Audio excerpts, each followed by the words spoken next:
We've all seen plenty of ads for a kid-safe, bomb-proof horse for sale and heard all kind of horror stories about how that went. Today I'm going to talk to you about a better way that you can buy a kid-safe horse, that you can buy with confidence, and that you know that horse will be suitable for your child when you get it home. That's what's coming up today on Tim Anderson Horse Training.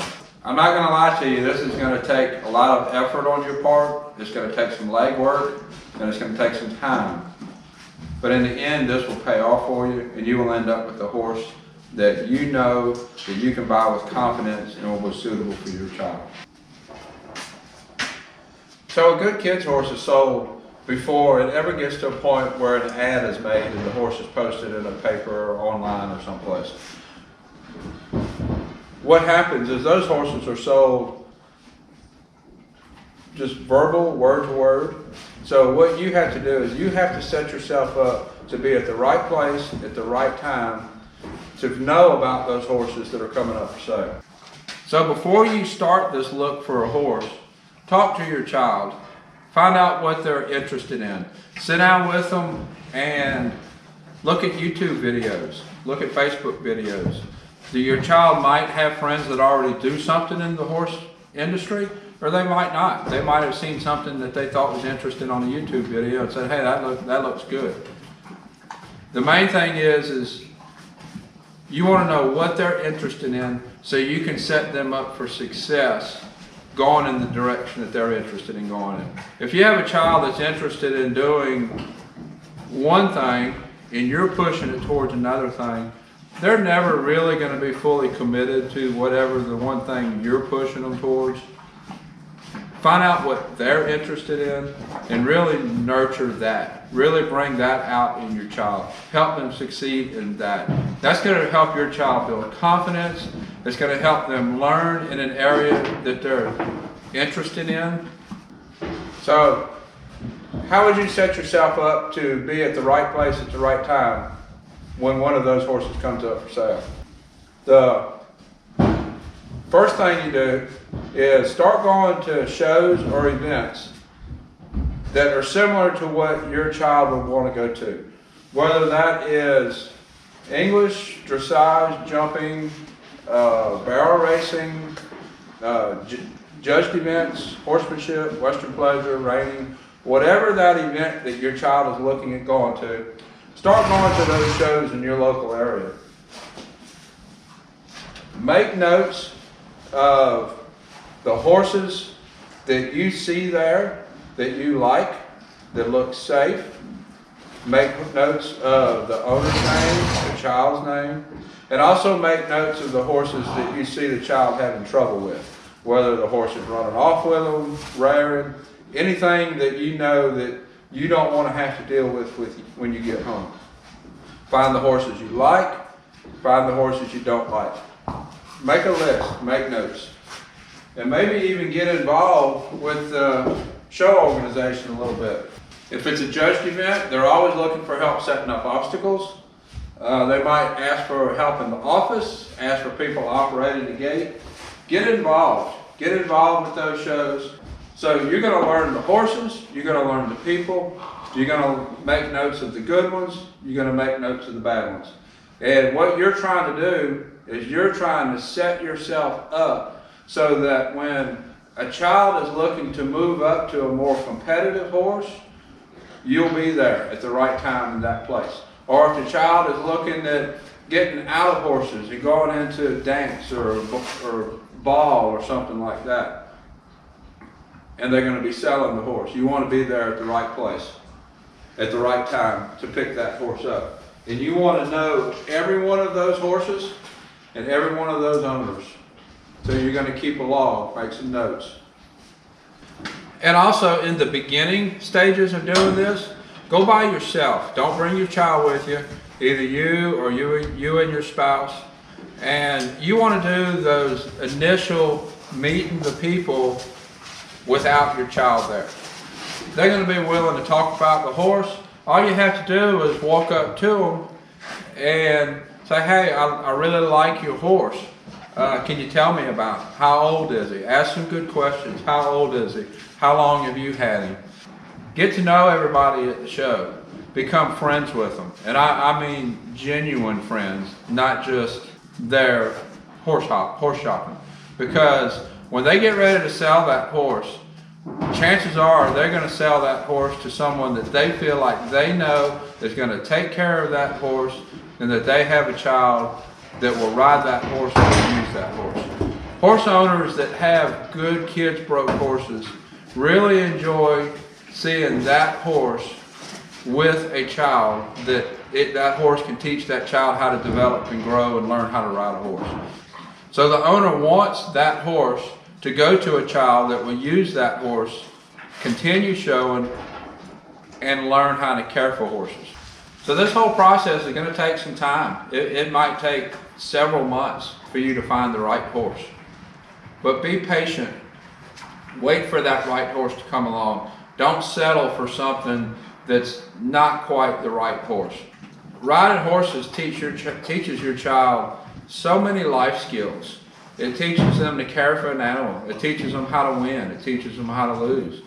It can teach them how to be patient and work for the things that they want, and wait for that right horse to come up available for sale. Remember, you're not just teaching horseback riding, you're teaching life skills. That's what horses in the horse industry to me is about, is teaching children and adults life skills and how to be good adults.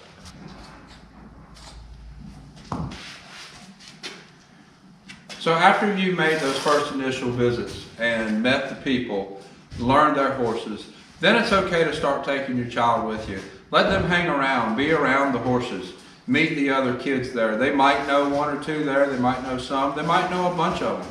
What you want to accomplish at that point is you want your child to meet the kids that are there, meet the other kids, interact with the horses. Not every horse's personality matches the child's personality. It's just like people. Different people just kind of have personality clashes. So just because another child gets along with the horse doesn't mean your child is going to get along with that particular horse. So that's going to help you narrow down your list of what horses are appropriate for your child, what horses are not appropriate for your child. So now that you're narrowing down that list of horses that are appropriate for your child and crossing off horses that you know are not appropriate for your child, you want to be around and learn the age groups that compete at the show. You want to know when different children are moving up to a different level. Depending on what event they're showing in, there's different classifications. And as the child moves up, they're usually going to need a different horse. So as a child is ready to progress to a different horse, you need to be there and be available and be ready to purchase that horse when it becomes available. So I want to talk about price. Just because a horse is a kid-safe horse doesn't necessarily mean it's going to be an expensive horse. It might be, it might not be. Some of that's going to depend on your industry that you're in. But it doesn't necessarily that it's going to be expensive. However, that horse is going to have a value, whether it's the level that it competes in, a sentimental value to the owner, the rider. There is going to be a value there that owner is going to put on that horse. I see a lot of people that are really wheelers and dealers. They try to talk that price down on that horse or whatever they buy. They just kind of generally try to buy whatever they can buy for as cheap as they can get it. When I'm selling a horse that I know is a good kid-safe horse, as soon as somebody starts trying to wheel and deal with me and knock me down, I'm out. I won't even sell the horse to that person. There's several reasons for that. And it doesn't have anything to do with me wanting to get top dollar for that horse. For me, it goes back to how is that person, that potential buyer, going to look at this horse. You have to look at what is the value of what your child is going to learn from that horse. What is the value of how safe that horse is? What is the value of how much confidence your child is going to learn from that horse. Lots of life skills that are priceless. That is worth a lot to you. So think about what that is worth, and that is what you're buying in the horse. You're buying that education for your child. It's not just a matter of buying a horse. And as soon as you start talking the price down, that tells that buyer that you're more concerned about the price than what your child is going to learn from it and how safe that horse is. So be really careful trying to talk an owner down on a price on a kid-safe horse. Personally, for me, as soon as a potential buyer starts to do that, I will not sell the horse to that person. Remember, these kid-safe horses have a high demand, and the buyer does not have to work very hard to sell the horse. If you're not there and going to buy the horse and pay what the owner is asking, somebody else will. So if the price is something that you can swallow, you can handle, pay their price. If it's not, say thank you and move on. So all of this, to buy your child a good kid-safe horse, is going to involve a lot of legwork on your part. It's going to involve a lot of effort, and it's going to involve a lot of time. But all of that is going to pay off in the end. If you answer an ad, call that number, give them cash, bring that horse home, you don't really know what you're bringing home.